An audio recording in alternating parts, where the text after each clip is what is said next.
Next we have accounting. Accounting means being accountable.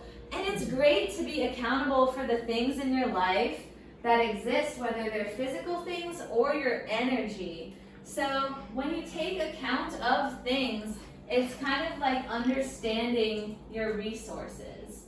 So stock means things that you have that are a specific quantity. Like if I'm selling dinosaur figurines and I have 10 dinosaur figurines to sell, that is my stock. So every now and then it's good to take stock of my dinosaur figurines so I know how many I have.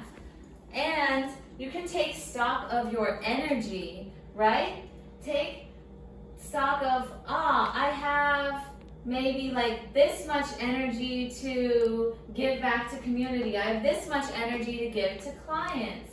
And so stock can be depleted and replenished. You can run out of stock. If you use up all your energy, maybe you have very little left and you need to replenish and restock.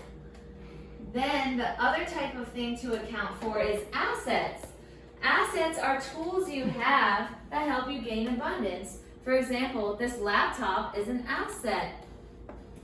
And assets can also increase your liability. So while assets are great to have and can help you, the more assets you have, the more liability you have because you have to take care of your assets. And sometimes those require maintenance, mindfulness. Like the liability of this computer is I should not drop it. I need to be careful with it, right? So I have this super hard case that helps protect the asset because the asset is a liability. If you own a home, that can be an asset. It's also a liability because you have to pay for it. You have to pay for the taxes. You should clean and maintain it. So more assets have more liability. So gaining a bunch of assets is not necessarily a good thing if it's more than the amount of liability you want to take on. So it's good to be mindful of which assets you choose to invest in. Another asset can be your knowledge, your mindset, your education, things like that. Okay, you want to continuously increase your prices. Woo! Yeah! Higher prices allow your business to be more sustainable in the long term and in the here and now. Plus, the more money you make, the more you can reinvest back into the business, into yourself, and into the community. So one thing I suggest is you set the expectation ahead of time with your clients or employers that you will be continuously increasing your prices. If you interview for a job, I suggest in the job interview, you ask them what their system is for giving raises. And you set a plan that every 4 or 6 months or so, you get a raise by a certain amount, like $5 per hour or whatever it may be. That way, when you set the expectation ahead of time, when it's come to 6 months later, they know you're going to be asking for the raise and they're not caught off guard, and you can set those expectations. With clients, for example, when you tell them your rate, you can say, and by the way, I adjust my rate every year, so it might go up by $10 per massage, something like that. Now, it's very important because of a few reasons. One, you should be continuously increasing your income, but also inflation is decreasing your income. So if you're not doing anything about that, you are actually effectively getting paid less and less. So on average, over the past many decades, inflation has been about 2% per year. Lately, it has been through the roof and more than that. So the past year was about 2.9%. So let's say you're getting a raise now, or raising your rates, and you raise it by 2.9%, you've effectively stayed the same. So if you want a 5% raise, you should raise it by 7.9%. And when you're talking to clients and employers, you can always use inflation as a reason why you should get paid more. And you don't need to explain yourself as to why you should get paid more, but it can help the other person come to understand. So that's a great way to do it, and especially if you're a little bit meticulous with the math and you have specific numbers to show them, that's really, really helpful. So that's something to consider, right? As the yearly rates, like they add on to themselves. That's the way inflation works, is it's cumulative. So as time goes on, you really need to think about how much money you're actually getting. And this is just inflation. That's not necessarily the cost of living, the cost of expenses. So also your expenses could increase even more so. So consider all of those things. Okay, legal stuff. This is an area of weakness for me. I am not a fan of the legalities of business whatsoever. So my advice is hire someone else to help you with it, because I'm not going to help you with it. And if you're not going to help yourself with it, if you don't enjoy it, you can hire someone to consult with. You can hire someone to just do all the paperwork for you, and that will take a huge weight off your shoulders. Okay, we've got skateboarding as a metaphor. I know we got a few shredders in here, so let's shred this, okay?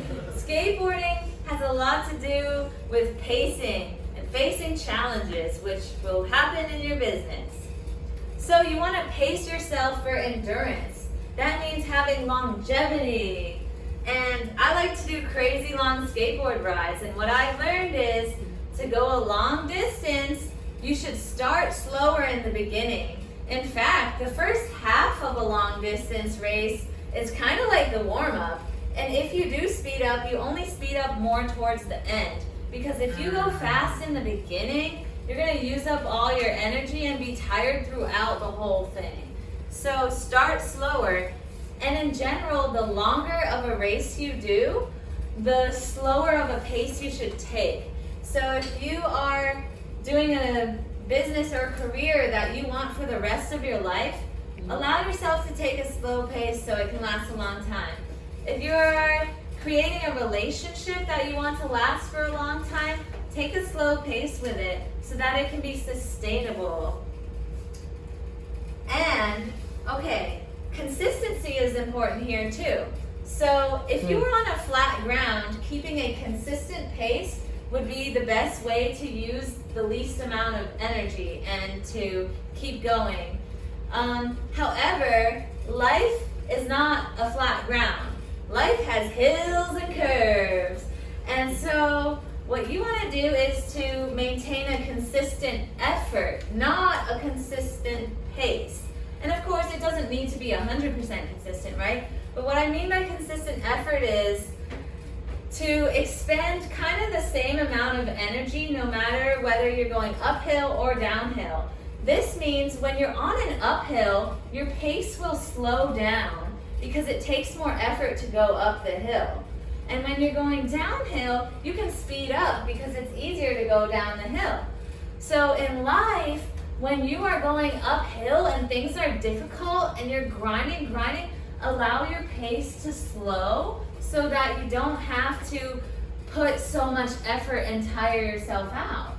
And when you're in a phase where things are easy and you're cruising and coasting, you can do a little more and go a little faster because it's not taking so much effort.